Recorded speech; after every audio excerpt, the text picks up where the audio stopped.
सत साहेब सब्सक्राइब कीजिए YouTube channel, साथ साथ इस घंटी को भी दबाइए। जो भी वीडियो मैं डालूं सबसे पहले आप तक पहुंच सके। सत साहेब। ना राज संग चले, ना माया संग चले, और ना ही हमारे साथ ये पुत्र चले। हमारे साथ केवल कमाई चलेगी नाम की, जैसा कि मैंने सत्संग में सुना। और वो न्यू बतावे से कि पूर्ण मुक्ति जब लग नहीं हो लेगी तो स्वर्ग ने भी नहीं किए चाटूंगा मैं। भाई स्वर्ग तक की उपलब्धि आप कराती हो, हाँ बिला भाई स्वर्ग तक आएंगी। और ये जन्म मरण मेरा पीछा छुटवा दो माई, आपका एहसान मानूंगा। ने बोला भाई यह बात हमारा दुर्कोण है, जन्म मरण कति नहीं खत्म हो सकता, जीवन अपने किए हुए कर्म भोगने पड़ेंगे, अच्छे स्वर्ग में माड़े नरक में, फिर लग 84। फिर ने बोला माई कि मैं रास्ता बता। अगर रास्ता उन पर पूछ ले जो तेरे को ये रास्ता बता के गई। राजा उसी दिन चल पड़ा। अकिया भी ढीले उठ छोड़ गई, जब सही तत्व गया तो यह भी छोड़ गई, मेरे बस का नहीं। वही पीपा आजी आकर के हाथियां पे घोड़ा पे सवार होकर अपनी फौज को लेकर पहुंचा, यानी 50-100 आदमी साथ लेकर, क्यों राजभाव से गया। कहने लगे रामानंद जी से कि कह दो एक पीपा राजा आपसे मिलना चाहता है।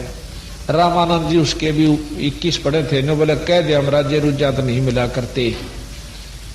अब सिकंदर लोधी कैसा होता तो भाई फेर नाड़ काट दो, परंतु उसमें ज्ञान था, उसमें ज्ञान था। उन्हें सोची देख परमात्मा के पाने में। तो रामानंद जी ने बोले भाई हमें राजा से नहीं मिला करते, किसी दास ने मिलना होता आज भगत ने। अब पीपा ने सोची देख भाई यू राज तो अड़बियाट ला गया, ठीक है कहते हो, यू राज भगवान ने नहीं पान दिंदा। उसी समय नो बोला अपने सैनिकों ने मंत्रियों को कि सब घोड़े बेच दो, आप अपने राख लो एक एक जिसने जाना से। हाथी और जो धन ले रहे थे वो बेच कर सबका भंडारा करवा दिया।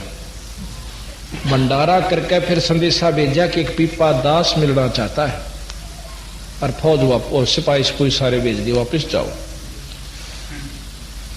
अब रामानंद जी ने बोला भाई दास तो बेशक आ जाओ। आ गया। हाँ भाई के बात से ऐसे ऐसे मैं पीपा नाम का राजा था, अब मैं आपका दास हूं, मेरी मुक्ति का साधन बताओ। मैंने आपका सत्संग सुना आपके शिष्यों का, और पता चला कि एक असली वस्तु तो मैंने इतनी छेड़ी भी ना से। हाँ बेटा कतई नहीं छेड़ी थी कि फिर अब मेरे आत्म कल्याण करो महाराज, कि भाई नो करे पहले अपने घर क्या छुट्टी लिया। अब मैं तेना चेला बना लूंगा, कदे रानी आवेगी, कदे छोरे आवेंगे, कदे रिश्तेदार आवेंगे, भाई मेरे पे यू मुकदमा तेरा नहीं लिया पड़ेगा। अपने परिवार से कति फारे गो का आ जा। अच्छा जी चला गया जाके। अब हाँ फिर कहने लगे कि चल मैं आऊंगा एक दिन। ने बोला जी मेरे बस का उनसे फारिग होना भी नहीं सक, मैं आऊंगा। रामानंद जी अपने कबीर साहब के साथ मंडली लेकर वहां पहुंच गए। जाके कहने लगे कि अभी आपका जो रानियों से कहा कि आपका पति जो है संन्यास लेना चाहो से। और राजा ने कहा देखो मेरा लड़का जवान हो चुका है, ये राज कर सकता है, मैं अपना आत्म कल्याण चाहता हूं।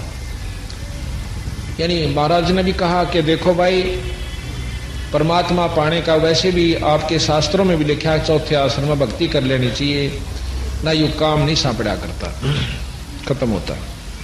तो कहते महाराज के कहे सुनते सब मान जाते हैं कि ठीक है जी लड़के को राज तिलक कर दीजिए और पीपा जी चले जाएंगे। अब वो तीनों रानी तैयार हो ली, 3 रानी थी राजा पीपा के। वो कहने लगे हम भी गेल चलेंगे, हम भी संग चलेंगे, भक्ति करेंगे। अब वो पीपा कहने लगा देखो जी यो मुकदमा जो का तुम फिर रह गया, कदे इनकी नो चिंता रह गई है, कदे को इधर उधर 19 किस ना हो जा, कोई उत्पना ना हो जा, कोई नकम्मे आदमी ना आ जा आश्रम में, भाई मेरे बस का नहीं, इनते पीछा छुटवाओ। रामानंद जी कहने लगे कोई बात नहीं। वो कहने लगा मेरे पास बुलाओ। अब बेटी तुम इनके साथ चलना चाहते हो? जी पक्के, हम इन बिना नहीं रह सकती। अच्छा पर एक काम करना पड़ेगा, अपने जेवर गहने सब यहाँ तार कर धर दियो, रास्ते का काम से किरा कि डटना पड़ जा संतान है।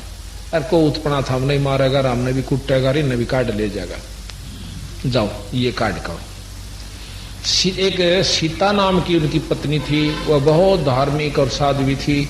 उसने जान दे अपने पटापट काट के सारा सौदा पैड़ के सफेद साड़ी रा खड़ी हुई। और वो दोनों बोली गहने कौन छूटा अपने पे, यू अच्छा बाबा जी ने को गहने भी तार दे। पिप्पा आगे ने बोला जी दो की तय टड़ी बला या एक रहेगी। नो बोला ले इसने भी कहांगे। नो बोला बेटी देख बात सुन, हमने बिरानी कहाँ कहाँ जाना होगा, कोई इतना बूंदी कहेगा और ये पाड़ी बिराना के ताने मारा कर आराम है क्या के कहने लग जाएंगे इतना है, बूंदी अच्छी भी बोलेंगे और देख दुख आवेगा, आप यही वजन कर लो। नो बोले जी कोई कुछ भी कहो, जब हमने आत्म कल्याण करवाना है, जैसे मीरा ने कहा था मुझे बूंदी को चाहे कोई गुंडी को हो मेरी सूरत राम में लागी, और जो अपने आप में खानदान में बनी बैठी थी ने अच्छे घर की बहू, आज तो वह तो कुतिया बनी फिर और मीरा भाई मुक्त हुई। तो इस बात को सीता की सुनकर रामानंद जी बड़े प्रसन्न हुए, अभी विचार पूरे सही है लड़की में। ने बोला बेटी देख महाराज साथ चलना है ना, कति नंगी होकर चार हम जान जाएंगे तेरे में कितना विवेक से, पूरे तो साड़ी लागी तारण अगलो महाराज। ने बोला बेटी बस मैं यही देखना चाहूं था कि तू ऊपर ऊपर तय कैसे भीतर भी जगह से तेरे। अक बोली पिप्पा भी यात्रा आंट नहीं लाओगी, तेरी सहयोग देगी तेरी भक्ति में। इतना ज्ञान हो चुका है इस लड़की को। तो पिप्पा के साथ वह सीता भी साथ में महाराज के पास आ जाती है। फिर उन्होंने नाम जाप किया। उनकी एक प्रसिद्ध कहानी ये बताते हैं कि एक बार एक सेठ जवान सा था और सीता बहुत सुंदर थी, रानी थी। वो सेठ आ गए ने बोला अरे ओ क्या करेगा बाबा जी तुम इसका, या तो भाई सेठा ग्रहण जोगी से तो मन दे देने। सीता ओ पिप्पा ने बोला ले जान बीरा मैं भी दुखी हो रहा सिस्टम आ सारी आने भाई 24 घंटे चौकसी रखनी पड़े, ले जाए से। सेठ ले आया, मुंह दे रहे सी दिन में शांत सी, ऊपर चौबारे में बिठा दी अपनी दुकान के में, और खूब नहा धोकर सीता ने बोली नहा धोकर आइए बोला अच्छा। जब वो गाना नहा धोकर कुआड़ खोले तो शेरनी बनी बैठी बाणिए पैड़ काला में नौकुला करता करता तड़ा आगे देटा और थक बुढ़िया लांगड़ रही लेकर पिप्पा जी दो रहा है। नो बोला नो शने साधु जी कहाँ उमाई ने लिया, बोला ना उड़े राख तो मैं क्या मेरी जा के हो गया जब ईसा अगर मेरी गेल चाल मेरा कालजा पाटे तो भाई उन्हें लेके पिप्पा जी गया, बड़ा देखा सीता बैठी नो की नो बोला की बात हुआ, अगर बस दो जोड़े हाथ भाई तोड़ी जा बोला। तो ऐसी ऐसी कथाएं बंदी छोड़ने दिखाई, क्योंकि जिसमें जो परमात्मा आश्रित हो जाती है ना उनका कोई बाल बांका नहीं कर सकता। कुछ दिनों के बाद क्या हुआ, इतना विवेक हो गया इनमें भक्तों में कि रामानंद जी अपनी मंडली सहित कहीं चले गए, और ये इतने आश्रित हो चुके भगवान पर पूर्ण एक एक बात का उस पर 100% विश्वास किया इन्होंने अपने गुरु की बातों पर। और एक दिन पूछा महाराज जी कृष्ण जी नो कहे द्वारका में रहती थी, हाँ भाई वह द्वारका पानी में से समंदर में से। अच्छा उनने सोची अब समुद्र में यानी दरिया में द्वारका से, इतना भी प्रसन्न नहीं किया करते क्योंकि बहुत विवेक मतलब नहीं होते थे, कदे गुरु जी फालतू बात कर ले नाराज हो जाए। एक दिन गुरु जी चले गए भाई तुम अपने यही भक्ति करियो हम बाहर जा रही सा। अच्छा वो कहते गंगा के ऊपर घूम रहे थे सीता और पिप्पा दोनों संत। पिप्पा कहने लगा आग चले ने संत जी कृष्ण जी फेटला गुरु जी आओगे 10-12 दिन में, 5-7 दिन उड़े कहे द्वारका प्री में लौटे आवा चाल कित से द्वारका क्यों के दरिया में बताओ थे गुरु जी नीचे से पानी में। उन कहते हैं इतने विचार करके, और वहां एक पाड़ी घूम रहा था पाड़ी पशुओं वाला, उसने बोले रहे और द्वारका से कि इसमें पानी में, हाँ पानी में से इसमें मारो डाक पाड़ी हुआ करे उन और पक्की गवाह होगी जरूर होगी। जब ये भी कहीं हाड़े के रहने वाले सारी आने उन दोनों आने कहे उसमें छलांग लगा दी दरिया में। तो यहाँ कहते हैं दो जाकी सरना बसे ताको ताकी लाज जल सोही मछली चढ़े बहे जात गदरा। अब कहते हैं कबीर साहब के जब ये हमारे आश्रित आप हो जाते हो तब तक पूर्ण विवेक नहीं होता, आप किसी की उपासना करते उसी रूप में आकर मैं आपकी मदद करता हूं। वहां कहते हैं कृष्ण जी के रूप में परमात्मा सतपुरुष एक नगरी रच देता है, उसमें ग्वाल बीर बाल बीर सारा कुछ और पानी का मां, और पानी नहीं दिखा उन्हें नगरी नगरी दिखा जैसे थल पोया कर। 7 दिन रहे कृष्ण जी के साथ रही, बड़ा आनंद पाया। 7वें दिन नो कहने लगे महाराज जी हमारे गुरु जी आने हो रहे हैं, भगवान ही हम चलना। अच्छा भाई, पर एक काम करियो, ले आ मेरी कुट्ठी ले जाओ, छाप वह जिस पर कृष्ण लिखा हुआ था, वह छाप उस पीपा को परा दी और ने बोला जाओ।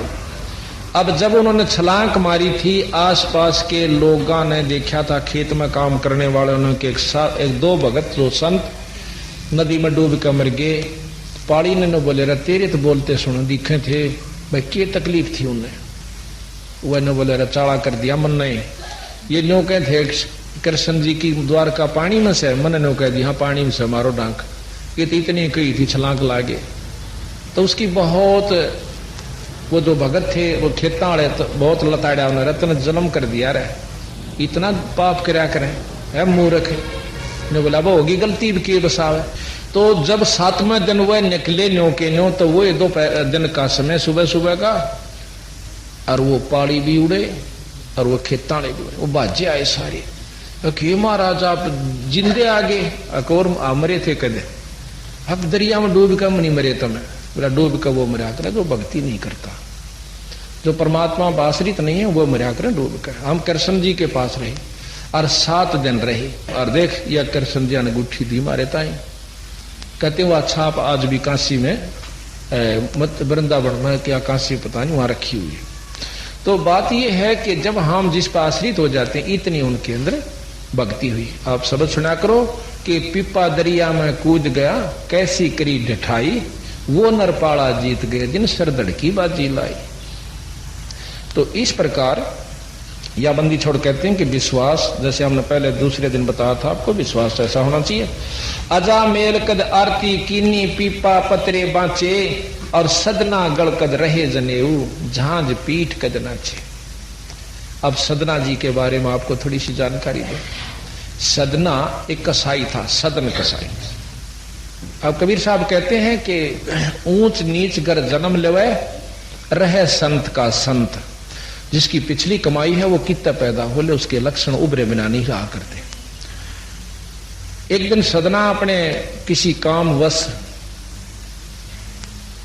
दूसरे गांव में जावा था, रास्ते में सत्संग होता अपना हिंदू परंपरा का। उसने पानी की प्यास लगी, पानी पी चा लिया, पर वो पानी पीने के लिए गया। भगतजनों ने पानी पिलाया, प्रसाद दिया, ने बोला भगत जी बैठ जा। वो बोले भाई हम तो मुसलमान सो, अक्के हो गया जो बैठ जा, क्योंकि कभी रामानंद जी के अनुसार जो मार्ग चल पड़ा था उसमें ये भेदभाव बहुत कम हो गया था। सत्संग में बताया गया कि भाई जीव हिंसा जो करते हैं या आगे के पाप हिंसक जोनी जिहान में सिंह भेड़िया और सांप के जो जीव हिंसा करते हैं, कोई मार कर खाते हैं, वो महापापी जीव होते हैं, उनकी बहुत दुर्गति होगी।